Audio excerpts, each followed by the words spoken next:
말씀을 우리 성도님들과 함께 시작하기를 원합니다. 우리 성도님들 이제 그 미가서 책 우리가 성경책 앞에 보면은 간단하게 요약해 놓은 부분들이 있는데 이제 미가서를 들어가기에 앞서서 한 번쯤 그것을 미리 보신다면은 설교를 이해하는 데 많은 도움이 되리라 생각합니다.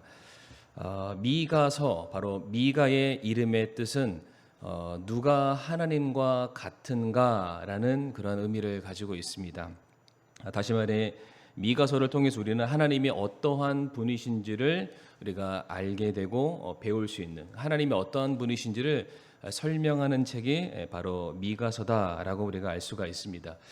앞에 화면이 잘 보이지는 않습니다. 그런데 화면을 보시게 되면은 이제 저울을 들고 계시는 하나님의 모습으로 제가 추상되는 그런 그림을 만들게 됐는데 미가서에서 강조하는 하나님의 모습은 심판의 하나님, 그러나 용서의 하나님이십니다. 하나님께서 저울을 두시고 그 각 사람의 선악과, 그러니까 선과 악에 대해서 이것을 계속 재신다. 이것에 대해서 하나님께서 그에게 말씀하시는 책이 바로 미가서다라고 우리가 말할 수가 있습니다. 물론 미가서에서는 심판하시는 하나님에 대해서 굉장히 많이 강조합니다. 그러니까 모든 서신서들을 보게 되면은 선지서죠. 하나님께서 무엇인가 이스라엘 백성들의 잘못에 대해서 꼭 집어서 참 그들의 양심을 후벼 파는 그런 말씀들을 많이 하시게 되는데 그렇다고 해서 하나님께서 일방적으로 그들을 책망만 하지 않습니다. 그러니까 선지자의 존재 자체가 바로 하나님의 은혜를 말해주는 것이다라고 볼 수가 있는데 선지자들은 그들의 역할이 무엇이냐면은 하나님의 백성들의 죄악됨을 지적하고 깨닫게 하는 그런 역할들을 감당합니다. 그런데 이미 그들이 범죄하기를 주님께서 염려해서 말씀하신 것이 아니라 이미 그들이 범죄를 했습니다. 범죄한 자들에게는 하나님께서 마땅히 심판을 내리시는 게 맞지만 굳이 그들을 향해서 하나님이 다시 한번 선지자들을 보내시게 됩니다. 그들을 통해서 무엇인가 메시지를 전달하시는데 이유는 다른 것이 아닙니다. 너희들이 범죄했지만 그릇된 길로 행하였지만 그럼에도 불구하고 이 말을 듣고 돌이켜 회개함으로 말미암아 하나님께로 돌아오라라는 은혜의 메시지를 하나님께서 선지자들을 통해서 보내주시게 됩니다.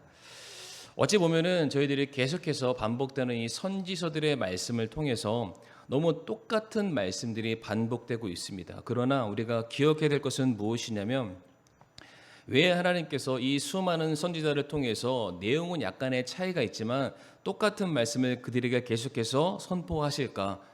중요한 건 그들이 회개하지 않았다라는 겁니다. 돌이키지 않았다라는 거예요. 아무리 똑같은 말을 해도 돌이키지 않는 그들에게 하나님께서 계속되는 기회를 제공하시고 계십니다. 그러므로 말미암아 오늘 우리에게 주어진 하나님의 말씀 우리가 돌이킬 수 있는 기회를 우리에게 주신 것이고요. 또한 순종함으로 말미암아 축복의 열매를 맺을 수 있는 우리에게 은혜를 베풀어 주시는 하나님의 선하신 손길임을 우리 성도님들 꼭 기억하시길 바라겠습니다. 그래서 이제 하나님께서 미가 선지자를 부르십니다. 우리 1절 말씀을 한번 보도록 할 텐데요. 1절 말씀 우리가 읽었지만 그래도 한 번 더 읽어보도록 하겠습니다. 시작.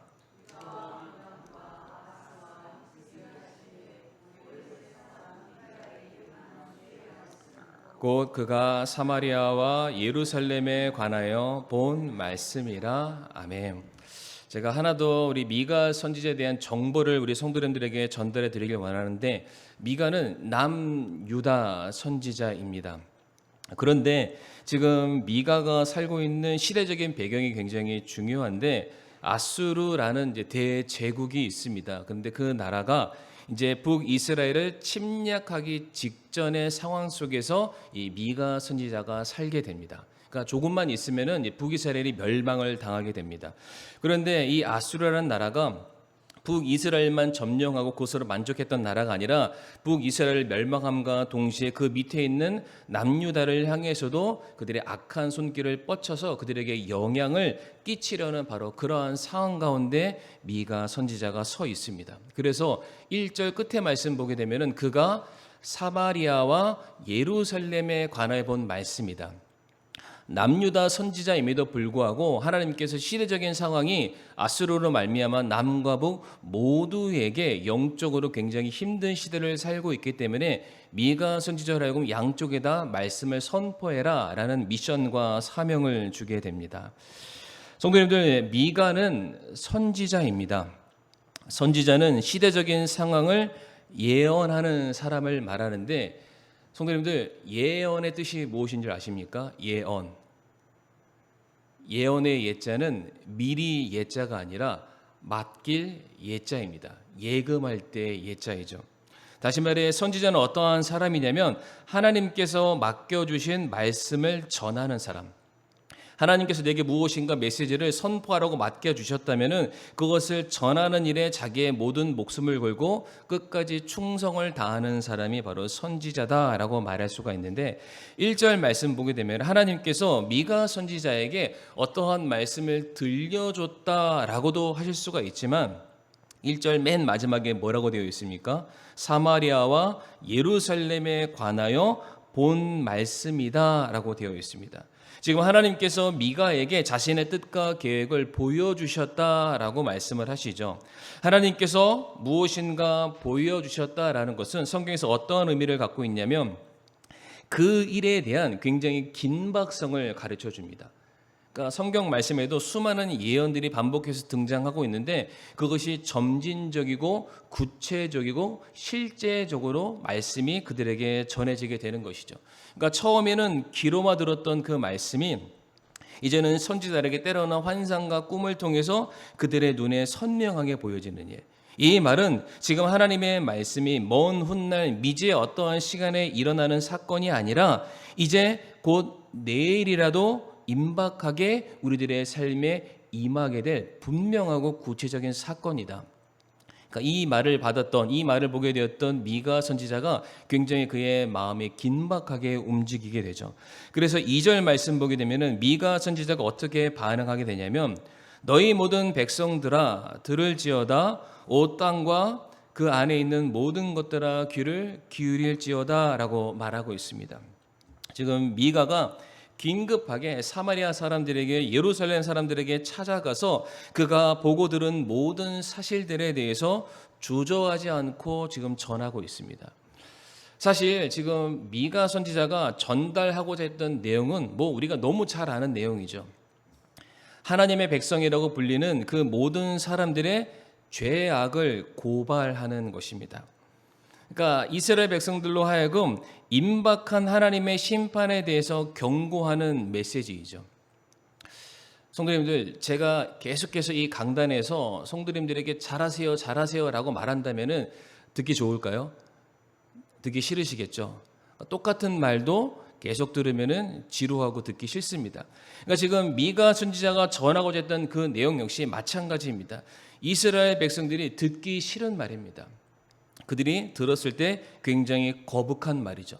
그들의 어떠한 속내와 실체를 드러내는 그 말 앞에 결코 그 말씀을 누구도 환영하면서 들을 수 있는 사람은 아마 아무도 없을 것입니다. 그러나 미가는 그 일을 덮어두지 않습니다. 그들에게 찾아가서 그가 본 모든 것을 1.1획도 빼지 않고 과감하게 그들에게 전하게 되죠. 이것을 이렇게 예를 한번 드리고 싶은데, 만약에 어떤 의사가 환자의 상태를 내가 정확하게 말한다면 그 사람이 그 병이 무서워서, 내가 말한 그 여러 가지 수술 과정들이 무서워서 병원에 오지 않을까 봐, 그래서 병원에 오지 않으면 내가 돈을 벌지 못할까 봐 그 모든 사실들을 다 덮어둔 채 괜찮습니다, 아무런 문제 없을 거예요, 그냥 내가 준 아스피린이라 먹고 있으면 나을 거예요, 이런 식으로 했다면 그 사람이 정말로 좋은 의사일까요? 아니죠. 그 의사는 분명히 직무유기를 한 범죄자다라고 말할 수가 있습니다. 그 사람은 병을 더 키우는 사람이고요. 어떠한 병자가 그의 병을 고칠 수 있는 기회마저도 놓쳐버리게 만드는 사람입니다. 정말로 좋은 의사라면은 그 사람의 문제에 대해서, 그 사람의 병명에 대해서 정확하고 분명하게 말을 해줘야만 합니다. 때때로 우리가 하나님의 말씀을 받을 때에 참 그 마음이 무거워지는 것을 우리 성도님들 아마 자주 느끼실 거예요. 때로는 그 말씀이 우리의 양심을 찌를 때가 있습니다. 때로는 우리가 그 말씀을 듣게 되었을 때에 마치 우리 자신에 대해서 너무나도 정확하게 지적하시는 것 같아서 부끄러울 때도 있고, 우리의 민낯이 드러나니까 너무나도 고통스럽게 느껴질 때도 많이 있습니다. 그런데 그것이 너무나도 당연한 것이, 성경은 하나님의 말씀을 거울로 표현을 하고 있습니다. 그러니까 정확하게 우리의 민낯과 우리의 실체를 하나도 숨김없이 정확하게 보여주는 것이 하나님의 말씀이다라고 가르쳐주고 계세요. 뿐만 아니라 히브리서 말씀 보게 되면 하나님의 말씀을 검으로 표현을 하고 있습니다. 양날 달린 검이죠. 그것은 찌르고 쪼개는 역할을 할 수밖에 없습니다. 그러니까 당연하게 우리는 말씀을 듣게 되었을 때에 나의 민낯과 나의 실체를 발견하기 때문에 그 모습을 보면서 수치심과 부끄러움을 우리가 느낄 수밖에 없습니다. 뿐만 아니라 우리가 하나님의 말씀을 들었을 때 그 말씀이 정말로 날카로운 어떠한 메스처럼 우리들의 문제점과 우리들의 연약함과 우리들의 죄악에 대해서 도려내시기 때문에 그 말씀을 들었을 때 우리가 마음이 아프지 않을 수가 없다는 것이죠. 그러나 중요한 것은 하나님께서 우리에게 말씀을 주시는 것, 거울과 같은 말씀을 주시고 칼과 같은 말씀을 우리에게 주시는 것은 우리의 현실을 직시하도록, 우리의 문제가 무엇인지를 보여주시고 우리들의 삶에 고쳐야 할 부분이 있음을 우리에게 가르쳐 주시는 오히려 하나님의 배려인 것입니다. 성도님들, 우리 안에 무엇인가 썩어져 가는 것이 있는데, 정말 내 세상에 찌든 때로 물든 악성 종기가 가득한데 우리가 오히려 그 고통과 통증을 느끼지 못한다면은 그것보다 더 불행한 것이 어디 있겠습니까? 오히려 하나님께서는 그것을 지금 들춰내 주시는 겁니다. 오히려 우리가 마음 아파한다 할지라도 빨리 우리가 고침받도록, 우리가 건강한 삶을 살도록, 우리가 은혜 안에 살도록, 하나님의 품 안에 거하도록 영적인 실체를 마주하게끔 하나님께서는 계속해서 우리에게 말씀을 통해서 때로는 정신 차리도록, 때로는 우리들의 어떤 목에 목줄을 메고 끌어오는 것처럼 강제적으로 말씀하실 때가 있다라는 것이죠. 그래서 제가 이 말씀을 묵상하다가 이러한 것들을 한번 생각해 보게 됐는데, 정말로 우리가 하나님의 말씀을 받았을 때에 우리가 제대로 말씀을 받았다면은 세 가지 모습으로 반드시 반응이 나타나야 된다. 물론 사람마다 우리가 처해 있는 환경마다 다 반응이 다를 수가 있지만 분명한 것은 우리가 말씀을 받았을 때의 세 가지 반응은 반드시 나와야 되는데, 첫 번째 반응이 무엇이냐면, 우리가 하나님의 말씀을 받았을 때에 그 말씀이 우리들의 잘못과 연약함을 들춰내고 지적하게 되어 있습니다. 그렇게 말씀드렸죠. 그렇다면 우리가 그 말씀을 받았을 때 그것을 외면하거나 모른 척하는 것이 아니라 하나님께 감사해야만 합니다. 하나님 감사합니다. 하나님의 말씀을 통해서 지금 나의 영적인 상태와 수준을 알게 해주셔서 너무나도 감사합니다. 만약 제가 이 사실을 알지 못했다면 저는 영영 용서받을 길이 없었고, 제가 이 병든 상태를 고침받을 수 있는 그런 길이 없었는데 하나님 그것을 알게 해주셔서 감사합니다. 가슴 아프지만 부끄럽지만 그럼에도 불구하고 우리들의 입에서 터져나와야 되는 고백은 감사해야만 합니다. 또한 그 말씀을 들었을 때 감사함에서 그치는 것이 아니라 돌이키려는 결단으로 우리가 나아가야만 합니다. 하나님께서 너희들 문제 있어, 이것을 고쳐야만 돼 라는 정확한 진단을 내려주셨는데 어떻게 우리가 예전의 모습으로 돌아갈 수가 있겠습니까? 우리가 일반적으로도 무슨 문제가 있어서 병원에 가서 치료를 받게 되면 꼭 의사 선생님들이 하시는 말씀이 있죠. 이제 그 좋아하시는 술, 담배 끊으시고요, 기름진 것 끊으시고요, 가능하면 밀가루도 끊으시고 제때 자고 그냥 정상적인 균형 있는 삶을 사세요. 모든 의사가 다 똑같은 말을 합니다. 그런데 우리가 그렇게 해야만 정말 우리가 먹는 약이 효력이 있고 우리가 받은 치료가 정말 우리들의 몸을 더욱더 낫게 할 수가 있습니다. 그것을 중단하거나 그렇게 말해줬음에도 불구하고 내 예전의 모습 그대로 살아가게 된다면 내 삶에는 어떠한 변화도 어떠한 치유도 일어나지 않게 되는 것이죠. 분명한 것은 우리가 하나님의 말씀을 받게 되었을 때에는 그 말씀 앞에 내 처절한 현실을 깨닫게 되었을 때에 애통하면서 끝나는 것이 아니라 이제는 애씀의 삶, 고치는 삶, 이제 변화된 삶으로 반드시 나아가야만 합니다. 그리고 마지막 세 번째 말씀은 어떤 거냐면 내가 그 말씀을 또 들었는데 내가 그 말씀대로 지금 잘 살고 있는 거예요. 물론 하나님께서 원하시는 100점짜리 수준은 아닌다 할지라도 그러한 방향성을 가지고 내가 살아가고 있는 거예요. 그러면 또 감사해야 됩니다. 하나님, 정말로 제가 하나님을 알지 못하고 죄인 되었을 때에는 무엇이 의인지 무엇이 진리인지 알지 못했는데 하나님 이렇게 비천하고 비로한 저를 향해서 말씀을 통해서 깨닫게 해주셔서 무엇이 옳은 길인지를 알게 해주셔서 감사합니다. 제가 부족하지만 그 길을 향해서 한 걸음 한 걸음 나아가고 있습니다. 그렇게 살도록 성령의 인도하심을 허락해 주시며 감사를 드립니다. 그런데 이 감사가 나에게서만 그치는 것이 아니라 성도들 그런 거 있잖아요. 내가 너무 좋으면 어떻게 하죠? 남들에게 소개합니다. 그러니까 지금 똑같이 말씀을 받지 못해서 내 영적인 수준이 무엇인지를 깨달아 알지 못하고 정말로 질병 가운데 허덕이고 있는 성도들 우리가 본다면 그들에게 찾아가서 우리가 느낀 우리가 경험한 효력을 그들에게 전해줘야만 합니다. 그러니까 말씀을 제대로 받은 성도들은 감사해야 되고요. 변화돼야 되고 그 모든 은혜를 함께 나눌 줄 아는 사람이 되어야만 합니다. 성도님도 혹시 하나님의 말씀을 받으실 때 우리 성도님들 어떤 마음이 먼저 드시나요? 말씀을 받을 때마다 혹시 나의 영적인 상태를 직면하시는 그러한 시간들을 갖고 계시나요?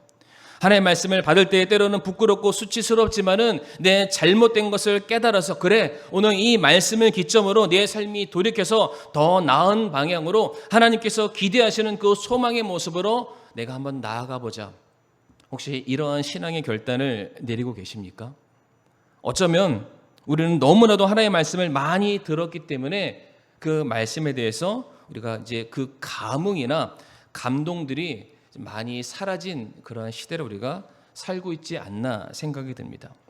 정말로 하나님께서 갈고 간 날이 선 정말로 그 양날의 그 정말로 예리한 칼로 우리들의 폐부와 심장과 영혼을 찌르고 계시지만은 그럼에도 불구하고 아무런 통증을 못 느끼고 우리가 살아갈 때가 훨씬 더 많지 않나. 혹시 성도님들 성경에서 아무런 고통을 못 느끼는 그 질병이 혹시 뭔지 아십니까? 질병을 고통을 못 느끼는 질병. 나병, 문둥병이 있죠. 그러니까 이 문둥병, 나병에 걸린 사람들은 내가 이 뜨거운 가스레인지 손을 올려놔도 자기 손이 타는지를 모른다고 합니다. 썩어져 가는데 고통을 못 느끼고 뼈 마디가 떨어져 나가도 고통을 전혀 못 느낀다고 하죠. 근데 요즘에는 이런 분들이 많이 안 계시는데 말씀을 묵상하다가 뭘 생각하게 됐냐면 아니다. 우리가 실제로 나병이나 문둥병 같은 그런 질병에는 걸리지는 않지만 우리 마음이 정말 그렇게 많이 문드러져 있다. 근데 이것을 뭘로 달리 표현할 수 있냐면 우리가 다른 통증, 하나님 주시는 말씀에 대해서 자각하거나 인식하지 못할 정도로 우리가 어딘가에 중독되어 있다. 성도님들 중독도 마찬가지입니다. 어딘가에 빠지면은 다른 게 눈에 하나도 안 들어옵니다. 내가 어딘가에 빠져 있으면은 내가 어떠한 상태인지조차 전혀 깨닫지 못합니다.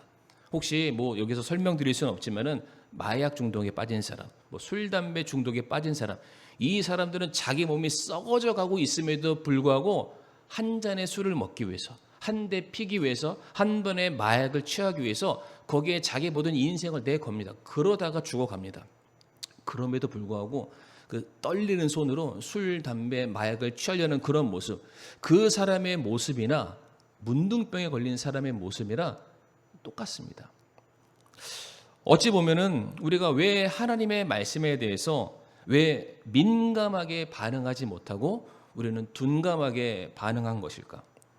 우리는 우리가 하는 일에 대해서는 정말로 깨어 있고 정말 최선을 다하려고 하고 있고 굉장히 세심하게 무엇인가를 잘 준비하는데 왜 우리는 하나님의 일에 대해서는 왜 이토록 무관심한 삶을 살아가고 있을까? 이것은 우리가 하나님 일을 제외한 어떠한 일에 지금 중독되어 있다는 것입니다. 그러니까 거기에 우리들의 몸과 마음과 시간이 다 쏠려 있으니까 내가 어떠한 상태인지를 전혀 알지 못하는 것이죠. 그래서 잠언 말씀에 그런 말씀이 있잖아요. 묵시가 없으면, 하나님의 말씀이 없으면은 그 사람이 방자히 행한다, 멋대로 행한다라는 거예요. 그냥 자기 멋대로 막 가다가 사망의 길로 빠지게 되고 죽고 사고 당하고 질병에 빠지고 이러한 일들이 얼마든지 일어날 수 있다라고 말씀하고 계십니다. 그래서 하나님께서 오늘 미가 선지자에게 이스라엘 백성들이 찾아가서 내가 본 거 그대로 다 말해야 돼. 그 말하는 것은 정말로 처참한 현실입니다. 그러나 그들의 삶에 때로는 양날이 선 검과 같이, 때로는 그들을 때리는 것 같은 그런 막대기와 채찍과 같은 하나님의 말씀이 그들에게 더해지게 되었을 때에 그들이 자신의 상태를 깨닫기 시작합니다. 자신의 실체를 보게 되는 것이죠. 아, 내가 정말로 병들었구나. 내가 하나님 말고 다른 무엇인가에 너무나도 내 마음이 많이 빼앗겼구나. 물론 우리들의 삶의 막대기와 채찍은 굉장히 아픈 것이죠. 그러나 그런 것들이 있어야만 우리의 현실을 제대로 바라보게 되고 우리가 거기서 고침받고 온전하게 나아갈 수 있다는 것입니다. 정말 우리 주변에 내가 정말로 아픈지 모르고 사시는 분들이 많이 계십니다.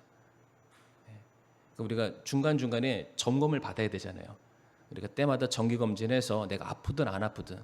그런데 우리가 그렇지 않고 살다가 시간이 쭉 지나면은 몸이 느껴요. 근데 그런 말씀들 많이 하시잖아요. 그때쯤 되면 어떻다? 많이 늦었다라는 그런 말들을 합니다. 그러니까 병원에서도 의사 선생님이 꼭 하시는 말씀이 있어요. 때 되면 와라. 때 되면 와서 6개월에 한 번, 1년에 한 번 정해진 때마다 와라. 체크받고 점검받으라는 겁니다. 그래야 내 현실과 내 수준을 알 수 있습니다. 그러니까 이 세상을 살아가는 원리도 그렇습니다. 그런데 왜 우리는 하나님의 말씀 앞에 왜 우리 자신을 내어놓지 않을까? 그러니까 하나님께서는 그 이스라엘 백성들을 바라보시면서 너무 안타까우니까 그냥 완전히 그들의 실체를 보여주십니다. 도망치지 못하도록. 그것을 보고 끔찍하지만 그거 보고 돌아와라.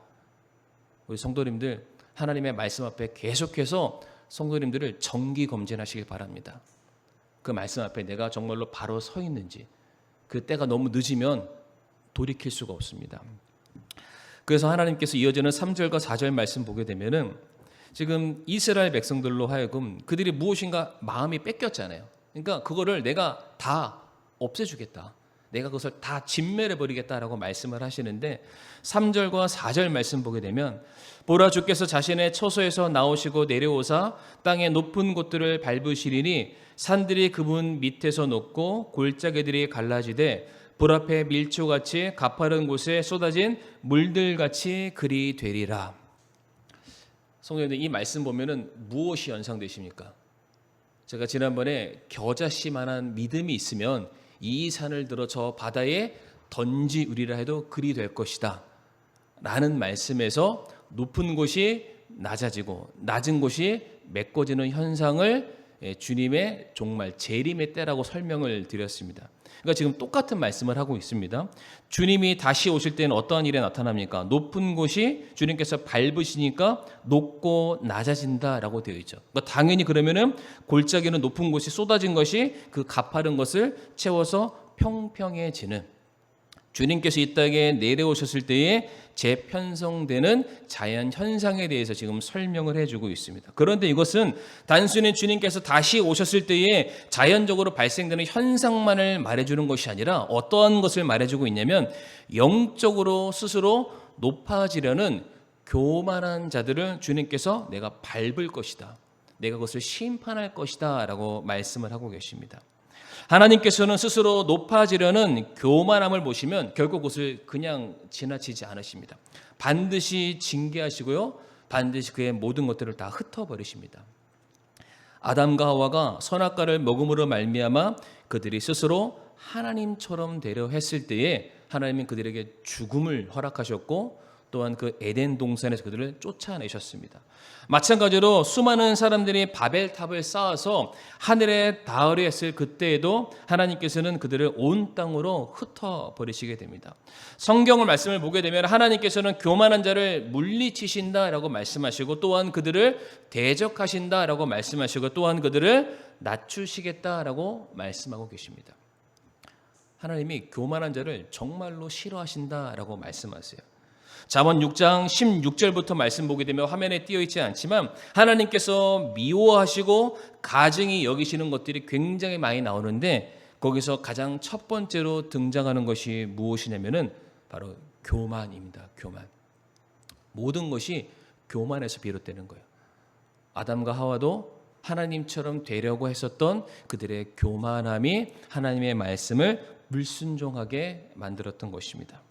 그래서 하나님께서 이 교만한 자들을 향해서 어떠한 심판을 내리시냐면, 본문 말씀 6절로 돌아오게 되면, 그러므로 내가 사마리아를 들의 돌무더기 같게 하고 포도원을 세울 동산 같게 하며 또 그것의 돌들을 골짜기에 쏟아붓고 그것의 기초들을 드러내리라 라고 되어 있습니다. 사마리아는 북이스라엘의 수도를 말하죠. 당시 도시인데 도시에는 굉장히 발달된 문명의 집합체를 말합니다. 그런데 그곳을 어떻게 말씀하시냐면은 내가 그것을 돌무더기처럼 막 만들겠다. 포도원이 나왔는데 야, 포도원이면 좋은 거 아니냐? 아닙니다. 원래는 도시였는데 돌 위에 돌 하나도 없이 모든 것을 다 쓸어버려서 무엇이나 심을 수밖에 없는 밭처럼 되었다라고 말한 거예요. 진멸의 상태가 이만큼 극심하다라는 것을 가르치고 계시죠. 또한 돌들을 골짜기에 쏟아붓고 그곳에 기초를 드러내시겠다. 정말로 그들이 세워놨었던 찬란한 모든 문명들을 주님께서 완벽하게 다 사라지게 하시겠다라고 말씀을 하고 계십니다. 그런데 성도님들, 너무나도 감사한 것은 무엇이냐면 이 5절, 6절, 7절 계속해서 하나님께서 무엇인가를 진멸하겠다, 무엇인가를 심판하겠다, 무엇인가를 없애겠다라고 말씀을 하십니다. 그러나 우리가 이 말씀을 통해서 감사할 수 있는 것은 한 가지가 무엇이냐면, 그럼에도 불구하고 하나님은 자기 백성은 진멸하지 않으십니다. 그러니까 기회를 주시는 거예요. 그러니까 너희가 이러한 것들에 중독되었고 이러한 것들에 마음이 빼앗겼기 때문에 내가 그런 것들 내가 다 치워줄게. 그런 모든 것들이 실질적으로 너희를 살게 하는 소망의 끈이 아니라는 것을 내가 보여줄게. 너희가 그토록 자랑하던 거 내가 수치스럽게 만들 거야. 너희가 그렇게 기뻐했던 거 슬픔이 되게 할 거야. 너희가 즐거워했던 거 내가 눈물이 되게 만들어 줄 거야. 그런 것들이 너희들에게 아픔의 시간이 되겠지만 그렇게 해서라도 너희들이 너희들의 상태와 현실을 깨닫기만 한다면 나는 그렇게 할 거야 라고 하나님께서 경고의 말씀을 하십니다. 이 말씀을 묵상하다가 그 말씀이 생각났습니다. 마가복음 9장 43절에서 50절 말씀에 어떤 말씀이 있냐면, 만약에 우리의 손이 범죄하거든 그 손을 찍어버려라. 불구의 몸으로 천국에 들어가는 것이 멀쩡한 몸으로 지옥 가는 것보다 훨씬 더 낫다. 너의 눈이 범죄했느냐? 그 눈을 빼라. 멀쩡한 몸으로 지옥 가는 것보다 차라리 불구자의 몸으로 천국 들어가는 것이 훨씬 더 낫다. 손과 발과 눈, 우리가 할 수 있는 모든 범죄의 근원이죠. 그러니까 하나님께서 말씀하시는 그러한 것들, 우리가 자랑하던 모든 것들 다 가지고 이 세상에서 떵떵거리다가 그렇게 하다가 지옥 가는 것보단 차라리 너희들의 삶에 붙들고 있는 모든 것들이 다 쓸려가고 다 없어지고 너희들이 벌거벗은 몸으로 수치스럽게 하나님 앞에 선다 할지라도 그럼에도 불구하고 너희가 돌이키기만 한다면 내가 너희를 다시 받아줄 것이다. 내가 너희를 그렇게 만들 것이다. 하나님이 약속하고 계십니다. 성도는 우리가 앞으로 계속해서 미가 말씀을 볼 텐데 미가서의 중심 구절이 있습니다. 우리가 미가서 6장 8절 말씀인데 같이 한번 읽어보길 원합니다. 미가서 6장 8절 말씀 같이 한번 읽어보실까요? 시작.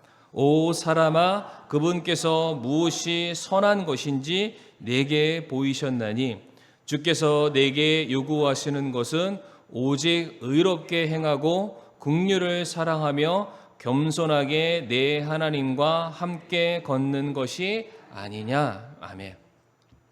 우리가 봤을 때는 납득 안 되는 고난과 고통이 있을 수 있습니다. 그런데 하나님이 말씀하시는 것은 그분께서 무엇이 선한 것인지 너희에게 보이셨다라고 말씀하고 계십니다. 그러니까 우리 쪽으로는 이해가 안 되지만 하나님께서 말씀을 그렇게 해야 너희가 올바른 곳으로 돌아올 수 있어라고 말씀을 하신다라는 겁니다. 결국에 하나님께서는 모든 일들을 통해서 합력하여 선을 이루실 것을 우리에게 약속하고 계십니다.